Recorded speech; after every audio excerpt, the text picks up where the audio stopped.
Minasang, ohayo gozaimasu. Selamat pagi semuanya, rekan-rekan setanah air se-Indonesia. Perkenalkan, ini adalah channel baru yang saya buat. Semoga di channel saya ini kalian bisa terhibur dengan video-video yang dibuat oleh saya. Nah, hari ini video pertama adalah video saya mau memperkenalkan kota tempat tinggal saya di Jepang. Kota saya ini bernama Tokoro Jawa. Tokoro Jawa itu tempatnya ada di Saitama. Nah, saya sekarang mau ajak kalian putar-putar mengelilingi kota Tokoro Jawa.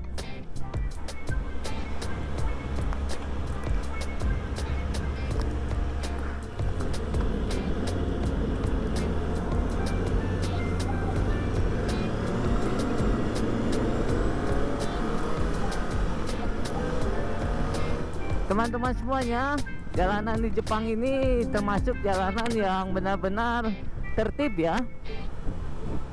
Semua yang mengendarai di Jepang ini baik motor, sepeda ataupun mobil dan sebagainya, mereka kebanyakan benar-benar patuh peraturan ya. Jarang banget ada yang salip-salipan di Jepang itu.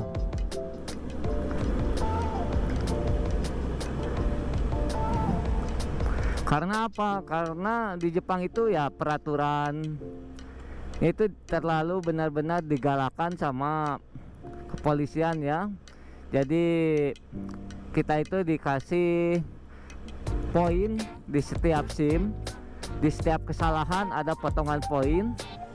Dan jika kesalahannya yang besar banget seperti tabrakan atau yang istilahnya menyebabkan kematian, kecelakaan sama orang lain, kita bisa didenda dan bisa diambil SIM-nya seumur hidup ya. Nah, oleh karena itu biar tidak seperti itu, orang-orang di Jepang itu benar-benar tertib banget mengendarai sepeda motor ataupun kendaraan lainnya. Ini adalah daerah Kokukoeng. Kokukoeng itu daerah taman ya, taman yang besar yang ada di Tokoro Jawa. Truk yang di depan itu Yamazaki ya. Yamazaki itu perusahaan makanan seperti roti, kue-kue dan lainnya. Ini terkenal banget di Jepang ya, truk ini yang mengangkut makanan dari PT Yamazaki ya. Saya juga sering belanja makanan-makanan dari Yamazaki, terutama roti. Kalian bisa mendapatkannya di supermarket ataupun ya toko-toko makanan yang lainnya. Nah, di sebelah kanan ini tamannya ya, Kokukoeng itu gede banget ini kalau kita masuk ya.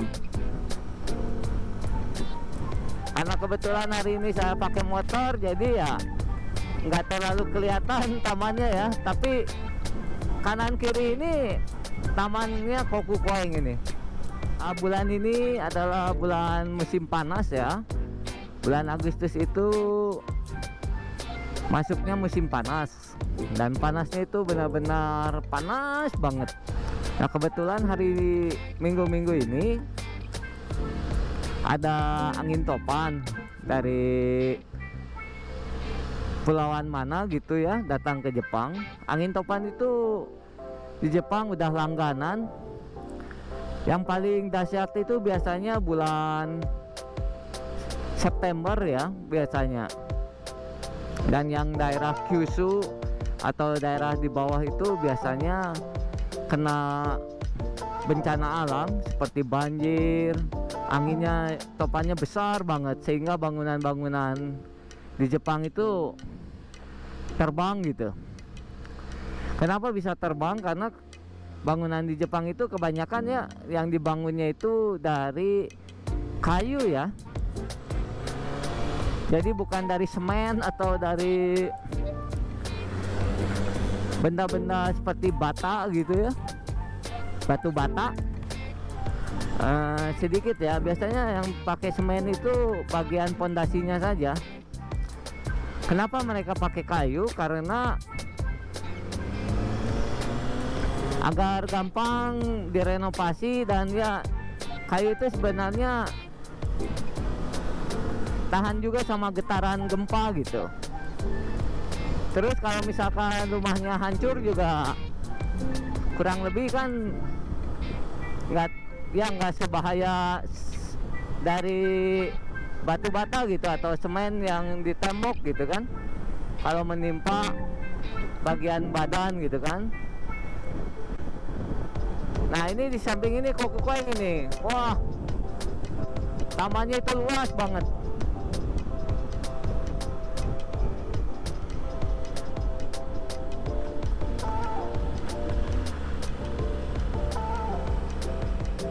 Musim panas di Jepang itu bener-bener panasnya itu, wah bisa dibilang crazy ya. Mungkin memang ada yang lebih panas lagi dari Jepang, seperti di Amerika sekarang itu sampai 50 derajat dan sampai ya macam-macam ya. Di Arab juga panas banget ya, panasnya itu wah apa ya, bikin pusing, sakit kepala, macam-macam lah. Wah di depan ada teman gue nih, ninja nih, test ride ya, kebetulan asik nih, sama-sama ada ninja.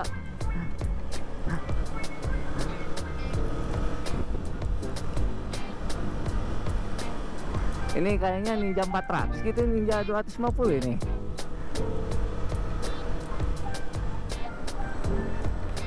Tuh di Jepang itu jarang ya salip-salipan kayak gitu, santai itu bawanya, nggak terbawa nafsu. Tapi kalau jalannya yang agak penuh dikit, mereka pelan-pelan, paling nyalip juga ya dari kiri gitu, nunggu dulu yang di depan pada berhenti biasanya. Tuh kalau nyalip tuh dari kiri pelan-pelan gitu ya. Tapi kalau saya kan takut celaka. Belum terbiasa lagi naik motor JTEK ini, jadi saya berusaha menghindari kecelakaan ya, karena biaya kecelakaan di Jepang itu selain asuransi ini juga masih kurang gitu. Ada dana bayaran dari kita sendiri, apalagi kalau sampai kena mobil gitu ya, ganti ruginya ini berat banget ini. Ya namanya juga perantau, seenggaknya kita harus mengirit tinggal di Jepang ini, karena tujuan saya datang ke Jepang ini bukan jalan-jalan, tujuannya ya mencari uang, kerja di sini kan gitu. Nah ini jalan lumayan besar ya, jadi speed kita bisa naikkan, tapi saya di sini mau belok kanan.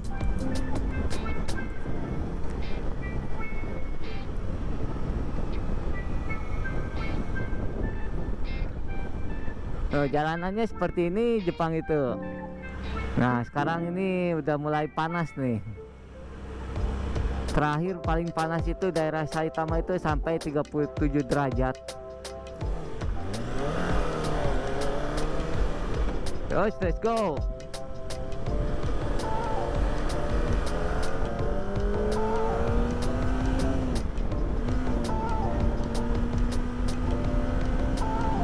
Asik.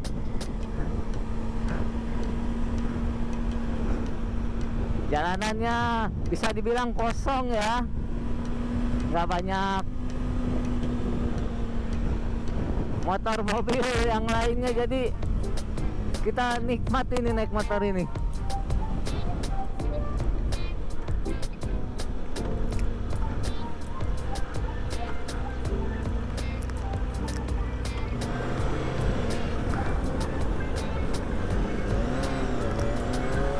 Nah di depan saya ini ada bangunan yang namanya itu Sakura Town.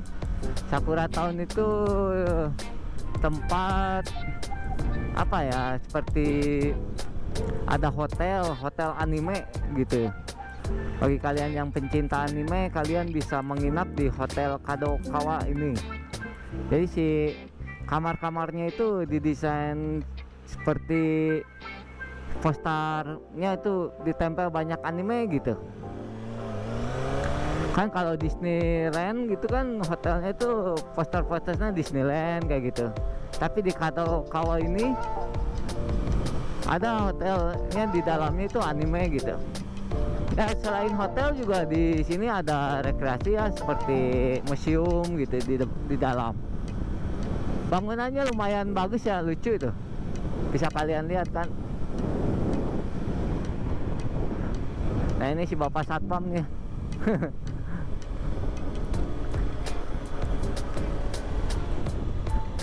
Dari sini kita belok kiri. Oke. Nah kalau di daerah seperti ini kan banyak ya, bisa dibilang daerah ini tuh pabrik, ada banyak pabrik dan ya bisa dibilang juga apa ya, desa lah, desa di dalam kota gitu. Jadi sedikit orangnya.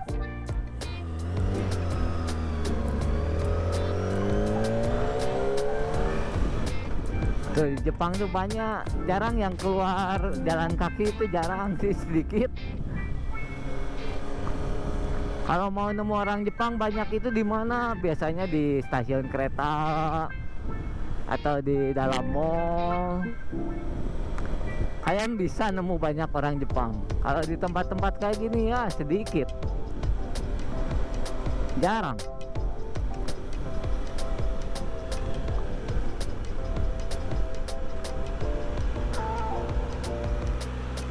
Nah sekarang kita menuju ini stasiun kereta api kota Tokugawa ya. Menyetir di Jepang itu dibilang sulit, enggak ya. Yang sulit itu tesnya kalau di Jepang itu. Nah ngomongin tes, kebetulan saya ini ngambil SIM-nya itu dengan cara kirikae. Kirikae itu artinya mengganti SIM yang bawaan dari Indonesia ditukarkan ke SIM Jepang. Kenapa saya melakukan ini? Yang pertama, biayanya lebih murah dan gak sesulit ujian bagi yang mereka yang membuat dari awal. Nah biasanya untuk pembuatan SIM baru untuk sepeda motor yang cc-nya di atas 250 ya, bisa dibilang itu kalau bahasa Jepangnya Chugata. Chugata itu yang kelas menengah ya. Jadi bisa menaiki sampai 400 cc. Itu biayanya kurang lebih dari, kalau bikin dari awal itu kurang lebih 10 jutaan. Tetapi kalau kita punya SIM Indonesia dan ditukarkan ke SIM Jepang dengan mengikuti ujiannya, kita tidak akan mengeluarkan uang sebesar itu. Contohnya saya dulu, saya kurang lebih hanya mengeluarkan sampai 3 jutaan ya. Itu sudah ikut tes, praktek dan biaya administrasi pembuatan SIM-nya ya. Nah yang menyenangkannya itu ya, menyenangkan sekaligus yang menyebalkan itu pas tesnya gitu. Karena benar-benar ya di Jepang itu minus sedikit juga pasti digugurkan. Tapi dikasih apa namanya itu perbaikan gitu.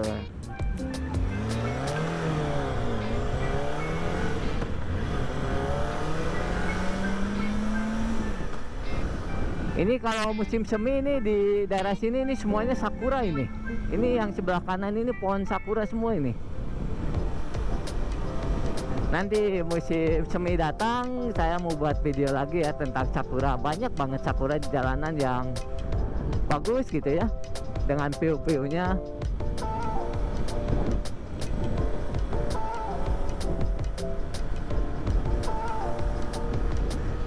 pakai sepeda juga halo. Ini kombini nomor 1 ini 7-Eleven di Jepang ya. Ekonominya paling bagus dan diakui barangnya juga katanya paling bagus ya. Nomor 2 nya itu namanya Family-Mart. Nomor 3 itu Lawson. Jadi Jepang juga ya ada urutan-urutannya ya.